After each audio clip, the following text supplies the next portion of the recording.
Hi this is Anusha. Welcome you all on my YouTube channel. Hello ma'am. आज मैं लेकर आई हूँ यूपीएससी सीएपीएफ असिस्टेंट कमांडेंट का जो एग्ज़ाम हुआ था 4 अगस्त को, उसका मैथ का सॉल्यूशन। सो चलो लेट्स स्टार्ट। क्वेश्चन है, A, B and C can finish a work in 20, 25 and 30 days respectively.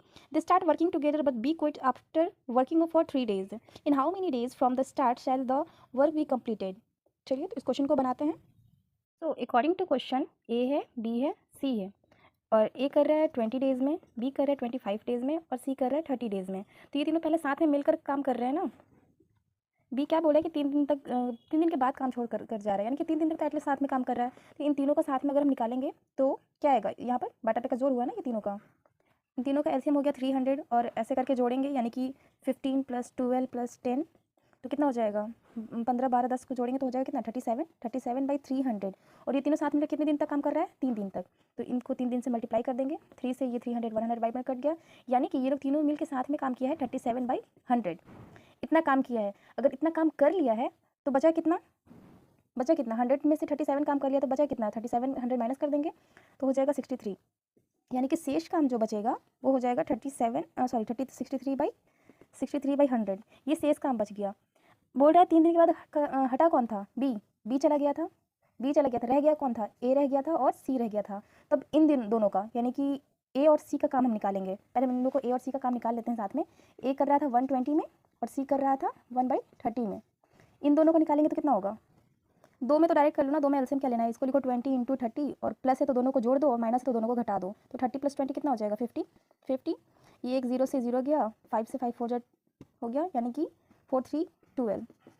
यानी कि ए और सी मिलकर ये 12 दिन में करता है। ठीक है, तो यहाँ पर जो 63 था, 63/100 ये शेष काम बचा हुआ था, इसको ए और सी मिलकर कर रहा है, ए और सी। और अभी ए और सी कितना आया था मेरा, 12। तो ए और सी 12 दिन में कर लेता है। तो कितना बचेगा, यहाँ 4 से अगर हम कट करेंगे तो 4 3 बार में और ये 25 बार में। 6 3 18 1 7 63 सॉरी 3 3 9 6 3 18 189/25। ठीक है, इसको अगर हम पूर्णांक में लाएँ, डिवाइड करेंगे तो कितना आएगा, इसका हो गया 7 होल 14/25। ठीक है, यानी कि रिमेनिंग काम हो गया 7 होल 14/25 डेज़ में। ये डेज़ आया, यानी कि इतना काम ए और सी मिलकर रिमेनिंग डेज में इतना दिन में काम कर लिए। तो ये तो रिमेनिंग डेज था ना। क्वेश्चन में पूछा है कि टोटल शुरू से लेके अंत तक में टोटल कितना दिन लगा। तो ये रिमेनिंग डेज था प्लस 3 दिन, ये 3 दिन वाला, ये 3 दिन जो साथ में ए बी सी मिलकर बिके थे तो इसमें 3 प्लस कर देंगे, यहीं पे कर देते हैं। ये 3 प्लस कर देंगे तो 7 3 10 और ये जो होल वाला प्लस हो जाता है और जो बाटा में रहते हैं वो वैसे ही एज इट इज़ रह जाते हैं 14/25। तो ये हो जाएगा हमारा आंसर 10 होल 14/25। ये हो गया हमारा आंसर जो कि है ऑप्शन सी में। ठीक है, A and B start at the same time to reach the same destination. B travel at 5/7 of A's speed and reached the destination 1 hour 20 minutes after A. What was the time taken by B to reach the destination? देखो, एक A है और एक B है। ठीक है, और बोल रहा है कि इन दोनों का स्पीड जो है, B का जो स्पीड है वो A का 7/5 है। A का 7/5 है, यानी कि A 7 है और B 5 है। ये स्पीड है। ठीक है, ये स्पीड है दोनों का 7 और 5। ठीक है, और ए से बीच का डिस्टेंस है, कुछ डिस्टेंस हमको पता नहीं है, कुछ होगा डिस्टेंस जो भी हो। अगर ए बी की तरफ जा रहा है और बी ए की तरफ जा रहा है, डिस्टेंस यही, यानी कि डिस्टेंस सेम है। ठीक है, डिस्टेंस सेम है, यानी कि जब डिस्टेंस सेम है यानी कि हम लोगों को सिर्फ स्पीड मिल ही गया है, टाइम निकालना है। तो टाइम में भी बोला है कि बी का जो स्पीड है वो बी का जो टाइमिंग है वो ए के टाइमिंग से 1 घंटा 20 मिनट लेट है। यानी कि हमको ए का टाइमिंग नहीं पता है, तो ए का टाइमिंग अगर हम इसको ए ही रहने देते हैं। ठीक है, ए का टाइमिंग को ए ही रहने देते हैं। बी का टाइमिंग जो है वो ए के टाइमिंग से प्लस में से लेट है 1 घंटा 20 मिनट। 1 घंटा 20 मिनट का मतलब हो गया 4/3, अगर फ्रैक्शन में लाएंगे तो ये इस तीनों का हो गया टाइम। ठीक है, तो डिस्टेंस सेम है तो इन दोनों को हम लोग इक्वल कर देते हैं डिस्टेंस से। यहाँ से हम लोगों का दोनों का स्पीड भी निकल जाएगा। चलिए तो निकालते हैं। एक ए है और एक बी है और डिस्टेंस का फॉर्मूला क्या होता है, स्पीड इंटू टाइम, यानी कि स्पीड है 7 इंटू टाइम है ए इक्वल, डिस्टेंस हम इक्वल करें ना, डिस्टेंस यहाँ पर सेम ही है इसलिए। बी का कितना था, स्पीड है 5 और टाइमिंग है ए + 4/3। तो ये हम लोग का इक्वेशन बनेगा। यहाँ से हम लोग निकालते हैं, ये हो गया कितना 7A = इसको अगर हम लोग करेंगे कितना हो जाएगा, सिर्फ इसका हम बता रहे हैं, सिर्फ इतने दूर का। ये यहाँ जाएगा तो 3a + 4/3, ये टोटल ये हो जाएगा। ये जो अलग अलग है ये एक में इतना हो जाएगा। 5 से इसको मल्टीप्लाई करेंगे तो कितना हो जाएगा, 5 3 15 है, 5 4 जा 20, नीचे में /3। ये वाला जो है नीचे में 3, ये क्रॉस मल्टीप्लिकेशन में इधर आ जाएगा, यानी कि अब ये 3 यहाँ नहीं होकर मल्टीप्लाई में इससे हो जाएगा, यानी कि 7 3 जा 21। अब ये a 7 नहीं है, अब ये हो जाएगा 21 है। ठीक है, 21 में अगर 15a को हम माइनस करेंगे, इधर आएगा तो माइनस में हो जाएगा ना, प्लस से माइनस में हो जाएगा, इक्वल टू किधर आने में, तो यहाँ पे हो जाएगा कितना 6a = 20, यानी a = 20/6, 10 3। ठीक है, यानी a का स्पीड है 10/3 और पूछ रहा है स्पीड नहीं, सॉरी टाइम, स्पीड तो दिया ही हुआ है 7। a का टाइम है 10/3 और पूछ रहा है b का टाइम। a का टाइम तो निकल गया, b का टाइम, और b का टाइम कितना था, a के टाइमिंग से 4/3 ज़्यादा, यानी कि 4/3 ज़्यादा, 4/3 हम जोड़ लेते हैं तो LCM 3 का 3 रह जाएगा, 10 4 14, 14/3। ठीक है, 14/3। अब इसको हम अगर मिनट में लाएंगे तो ये हो जाएगा 4 घंटा 4 आवर 40 मिनट, ये हो जाएगा आंसर। ठीक है, ये भी तो इजी था, उतना भी नहीं पर थोड़ा थोड़ा हाँ था इजी। ऐसे आप लोग देख सकते हैं कि UPSC और कोई भी सिविल सर्विसेज का एग्ज़ाम, इन सब का मैथ में ज़्यादा उतना वेटेज नहीं रहता है, वेटेज रहता है तो GK या GS का, वो तो बहुत ज़्यादा रहता है। अच्छी लगी हो तो लाइक करें और चैनल को सब्सक्राइब करना तो बिल्कुल ही ना भूलें। तो ये था आज का क्वेश्चन, और क्वेश्चन नेक्स्ट वीडियो में। Thank you. There was a hike in petrol price by 12%. By how much percentage should a person decrease his petrol consumption so that there is no change in his expenditure on petrol? एक आदमी अपने petrol की खपत में कितने प्रतिशत की कमी करे कि उसके खर्च में कोई बढ़ोतरी ना हो, जबकि पेट्रोल की कीमत में 12% की बढ़ोतरी हो गई है। इसका ना बहुत शॉर्ट में हम बताएंगे, बस आप देख लीजिए। और ऐसा क्वेश्चन जब भी रहे ना, आप लोग ऐसे ही बनाइए, 2 मिनट भी नहीं, 1 मिनट लगते हैं बस। देखिए बढ़ा कितना परसेंट है, 12। ठीक है, 12 बढ़ गया, 12 बढ़ा तो हम लोग कितना लिखेंगे, 100 से ही हम लोग कंपैरिजन करके बढ़ाते घटाते हैं ना। तो 12 बढ़ा तो कितना हो गया, 112। ठीक है, 12% का बढ़ोतरी हुआ, 12% बढ़ा तो 100 में उसको जोड़ के लिख देंगे नीचे में 112। अगर घटता, अगर 12 घटता तो 12 का तो 12 ही लिखते हैं, लेकिन जितना घटता है ना उसको नीचे में घटा के लिखते हैं। ठीक है, 100 में घटा के लिखते हैं 12 को, लेकिन 12 का बढ़ा इसलिए 100 में बढ़ा के लिखे हैं। और परसेंटेज की बात कर रहा है तो इंटू 100। ठीक है, इसको आप कट कीजिए, 2 से करेंगे तो 6 बार में जाएगा, 2 5 जा 10, 2 6 जा 12, 2 से 3 बार में 28 बार में गया, ये 4 से जाएगा 7 बार में, 4 से ये 25 बार में। ठीक है, 25 50 75/7, यानी कि इसमें कितना का 7 से 75 में आप डिवाइड देंगे, 7 10 75, यानी कि पॉइंट में जा रहा है।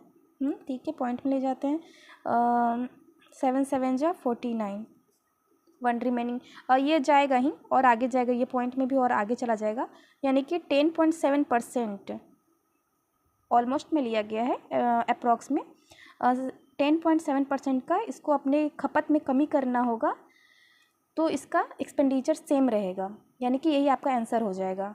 देखिए कितना इजी था, जितना बढ़ रहा है उसको लिख दीजिए, बढ़ रहा है या घट रहा है जो भी हो रहा है उसको ऊपर लिख दीजिए, जितना बढ़ रहा है या घट रहा है उसको घटा या बढ़ा के नीचे लिख दीजिए और इंटू 100 कर दीजिए। जो आपका यहाँ रिजल्ट आएगा वही आपका आंसर हो जाएगा, 0.7% का यही आपका आंसर है। ठीक है, क्वेश्चन है 19a + 19b + 19c = 437, then what is the mean of a, b and c? ये तो और भी ईजी है।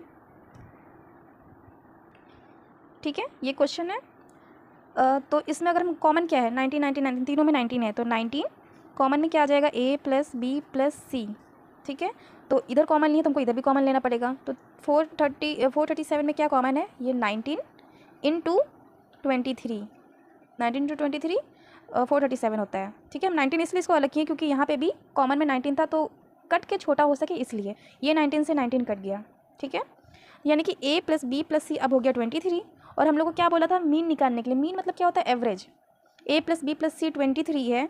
ठीक है, तो 23 है 1 2 3, ये 3 डिजिट है, 1 2 3, 3 नंबर है तो 3 से डिवाइड दे देंगे, यही हो जाएगा 23 का, यही इसका मीन हो गया। यानी कि 3 से 23 में आप डायरेक्ट डिवाइड दीजिए, 3 7 जा 21, 2 बच गया, 0.036 जा 18, फिर 2 बच गया और ये 2 बचते रहेगा, ये 6 पे बार लग जाता है, इसके बाद ये 6 6 6 6 आते रहेगा, यानी कि इसका मोटा मोटी आंसर हो जाएगा 7.66। 7.66 डेसिमल के बाद 2 डिजिट तक लिया ही जाता है, तो 7.766 इसका आंसर हो गया। इजी था ना? अच्छी लगी हो तो लाइक करें और चैनल को सब्सक्राइब करना तो बिल्कुल ही ना भूलें। तो ये था आज का क्वेश्चन, और क्वेश्चन नेक्स्ट वीडियो में। Thank you. नेक्स्ट क्वेश्चन है, in a partnership firm in A invest 1/6 of the total investment of 1/6 of the tenure, यानी कि टाइमिंग के लिए, इतने पीरियड ऑफ टाइम के लिए। B invest 1/3 of the total investment for 1/3 of the tenure while C invest the remaining part of for the full duration. Out of total profit of 46 lakh what shall B C share. ठीक है, तो इसको हम बनाते हैं इस question को। सबसे पहले तो 1/6 1/3 इस टाइमिंग इतना शेयर भी है और इतना टाइमिंग भी है, इस तरह से क्वेश्चन ने बात किया है। तो जब इतना क्वेश्चन बात करें तो उतना उससे छोड़ो, डायरेक्ट एलसीएम ले लो। 6 और 3 का एलसीएम कितना होता है? 6। तो जो भी है टोटल 6 लेके चलो, टोटल 6 है, चाहे वो ड्यूरेशन है चाहे वो शेयर है, ये टोटल 6 ही है। ठीक है, तो चलिए ए से स्टार्ट करते हैं। एक ए है, एक बी है और एक सी है। तो टोटल 6 है, जिसका 1/6 भाग बोल रहा है कि ए इन्वेस्ट करता है। 6 का 1/6 भाग, 6 का 1/6 भाग कितना होगा? एक ही होगा ना, ए एक। ठीक है, 1/6 भाग का 6 का 1/6 भाग टाइमिंग भी बोल रहा है, यानी कि टाइमिंग भी फिर 1 ही हो जाएगा, यानी कि 1। ये 1 का शेयर करता है 1 टाइम के लिए। ठीक है, बी बोल रहा है कि 6 का 1/3 भाग, 1/3 भाग, यानी कि ये 3 2 बार में कटेगा, 2 आएगा ना इसका आंसर। ठीक है, यानी कि ये 2 का शेयर कर रहा है 2 बार के लिए ही, यानी कि चलिए यहाँ पे ईयर रहता है या मंथ रहता है, तो आप ऐसे मान सकते हैं कि ये 1 रुपया का इन्वेस्ट कर रहा है 1 मंथ के लिए। ठीक है, ये 2 रुपये का इन्वेस्ट कर रहा है 2 मंथ के लिए, बस मान के चलिए, क्योंकि यहाँ पे ये 1 है 2 है ना, ये सब यूनिट में चल रहे हैं, ये अभी पूरा का पूरा पैसा नहीं है।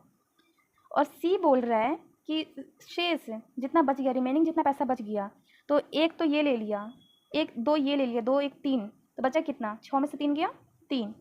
सी 3 का इन्वेस्ट कर रहा है पूरे टाइम के लिए, बचे कुछ टाइम के लिए नहीं, पूरे टाइम के लिए। पूरा टाइम कितना था? एलसीएम कितना आया था? 6, यानी कि ये काम कर रहा है 6 के लिए।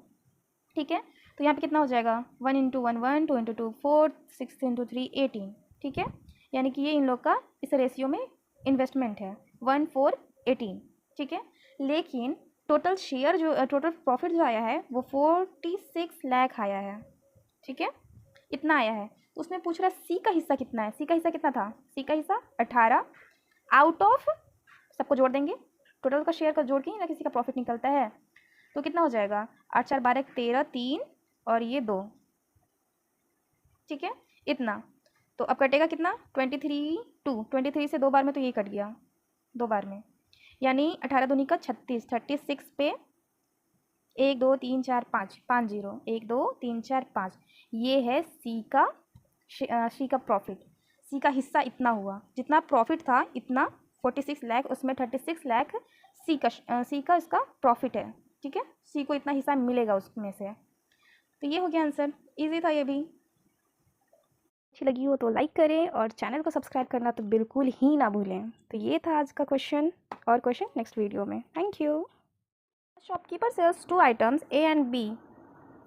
Item B's cost price is twice as that of item A. The shopkeeper sells item A at 10% profit and item B at 20% profit.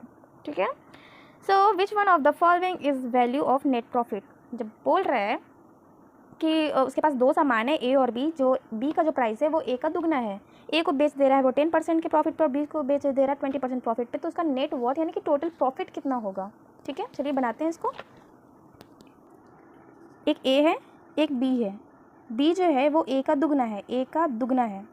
लेकिन अगर प्राइसिंग के मैटर में, क्योंकि हम लोग को 10% और 20% का प्रॉफिट भी करवाना, तो ये 2 पे तो होगा नहीं, होगा पॉइंट में चला जाएगा, तो उससे अच्छा पॉइंट में हम ना ले जाएं, दोनों तरफ 2 2 बढ़ा देते हैं। ठीक है, अब बोल रहा है 2 0 बढ़ाने से कोई अंतर तो पड़ेगा नहीं, रेशियो तो वही रहेगा 1:2 का। बोल रहा है ए को वो 110 यानी कि 10% के प्रॉफिट पे बेच रहा है और बी को 20% प्रॉफिट पे बेच रहा है। ये हो गया।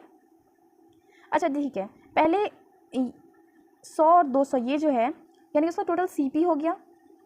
सीपी उसका कितना था? 100 + 200 300, टोटल वो 300 में खरीदा था, जिसमें 100 का ए था और 200 का बी था। ठीक है, ये इसका टोटल CP था।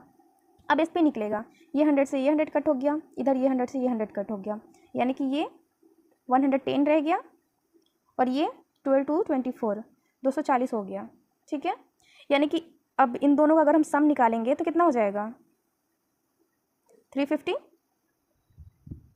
इन दोनों को जोड़ेंगे तो हो गया 350। यानी कि वो खरीदा था, ये SP हो गया, इसका टोटल SP हो गया, खरीदा था 300 में, बेच रहा है 350 में, यानी इसका प्रॉफिट कितना का हुआ है 50 का। कितना पैसे, प्रॉफिट तो हमेशा कम पैसे ज़्यादा के लिए होता है ना, 300 से हुआ है, CP पे ही प्रॉफिट या लॉस होता है, जो भी जब भी होगा CP पर ही होगा। तो उसका 50 का प्रॉफिट हुआ है 300 पैसे, और परसेंटेज निकालना है तो 100, इससे ये कट गया, यानी कि 3 से 50 को डिवाइड करेंगे कितना हो जाएगा, यानी कि 16.66% का उसको प्रॉफिट हुआ है। ठीक है, अच्छी लगी हो तो लाइक करें और चैनल को सब्सक्राइब करना तो बिल्कुल ही ना भूलें। तो ये था आज का क्वेश्चन, और क्वेश्चन नेक्स्ट वीडियो में। Thank you.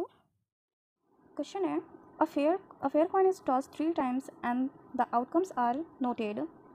What is the probability of getting exactly 2 heads? ठीक है, 2 हेड आने की प्रोबेबिलिटी पूछ रहा है। अगर 3 कॉइन्स को अगर हम लोग उछालेंगे तो कितना 2 हेड आएगा। सो पहले होंगे टेल टेल टेल, फिर हो आएगा हेड हेड हेड, या फिर आ सकता है हेड टेल हेड, या फिर आ सकता है हेड हेड टेल, या फिर आ सकता है हेड टेल टेल, या आ सकता है टेल टेल हेड, या फिर आ सकता है टेल हेड टेल, या फिर लास्ट आ सकता है टेल हेड हेड। ठीक है, इतना आ सकता है। तो कितना हुआ 1 2 3 4 5 6 7 8, टोटल 8 आने का प्रोबेबिलिटी है। ये तो टोटल है, टोटल इतना आएगा ही आएगा, प्रोबेबिलिटी नहीं, इतना तो आएगा ही। कॉइन हम लोग कॉइन टॉस करेंगे तो इतना तो आएगा ही, 8 हम लोग का रिजल्ट आएगा। लेकिन 8 रिजल्ट में से पूछ रहा है कि एग्जैक्ट 2 हेड आना चाहिए। देखिए, इस तरह के क्वेश्चन में 2 चीज़ हो सकता है, एक पूछता है एग्जैक्ट 2 हेड आने का, या तो फिर किसी किसी में पूछ देता है कि एटलीस्ट या मिनिमम 2 हेड या 2 टेल आएँ। तो जिसमें मिनिमम बोलता है ना, या अप्रॉक्स 2 मिनिमम 2 हेड आएँ या 2 टेल आएँ, कम से कम 2 टेल आएँ 2 हेड आएँ, तो उसमें ना 2 तो आना ही चाहिए। 2 के अलावा अगर किसी में 3 भी आ रहा है, यानी कि हेड देखिए यहाँ पे 3 भी है, तो हम इसको भी काउंट करते हैं। लेकिन जिस क्वेश्चन में एग्जैक्ट 2 लिख दे तो उसमें हम इसको काउंट नहीं करते हैं, सिर्फ हमको 2 ही चाहिए, 2 से 1 ना ज़्यादा ना 1 कम, 2 मतलब 2। लेकिन जिसमें अगर बोल दे कि कम से कम 2 आने चाहिए, तो उसमें हम लोग 2 तो आने ही चाहिए, 3 भी अगर कोई दिक्कत नहीं है तो उसमें हम लोग 3 वाले को भी काउंट करते हैं। ठीक है, तो इसमें बोला है एग्जैक्ट 2 आने का हेड, 2 हेड आने का प्रोबेबिलिटी। तो 2 हेड किसमें किसमें है, 2 हेड इसमें है, 2 हेड इसमें भी है, इसमें नहीं है, इसमें नहीं है, इसमें भी नहीं है, और इसमें है, यानी कि 1 2 3, 3/8, ये हम लोगों का 3/8 हो जाएगा आंसर। अच्छी लगी हो तो लाइक करें और चैनल को सब्सक्राइब करना तो बिल्कुल ही ना भूलें। तो ये था आज का क्वेश्चन, और क्वेश्चन नेक्स्ट वीडियो में। Thank you.